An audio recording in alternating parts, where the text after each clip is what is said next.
Let's move on and talk about what are the earnings that are going to be reported today. We do have TCS, the IT major, that will be kickstarting in terms of earnings for the Nifty 50. What should we be expecting this time from this IT company? Anything exciting? Any positive signs? Anisha is joining us to give us those details. Anisha? Well, while the expectations from the IT sector are a bit muted, TCS could perform better purely on a relative basis. The lower furloughs and the ramp-up of the BSNL deal would mean revenue might jump up by 1.7% if you're looking at the rupee revenue. And dollar revenue is expected to jump up by 1.3%. There's also some recovery we're expecting in the BFSI sector, and the manufacturing sector should continue to perform well.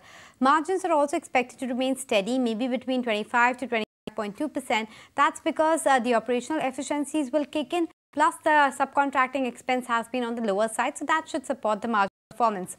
Profitability is expected to jump up by 2% sequentially, because last quarter, if you remember, there was one-off provision. That is not expected this time. In terms of the other internals, the constant currency is expected at 1.2%. Though the expectations are quite varied, right, from a 0.5% to 2.5% kind of range is what we have on the constant currency growth. We'll also watch out for the deal win momentum. It's expected to be steady between that $7 to $9 billion mark, aided by that $2.5 billion deal that they signed with Aviva.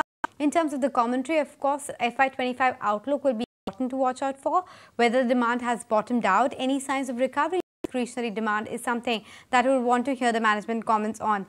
Pipeline and other headcount trends is something that gives you the idea about the growth recovery that the company is looking out for, and that again becomes an important monitorable. But overall, a steady set is what we're expecting from TCS.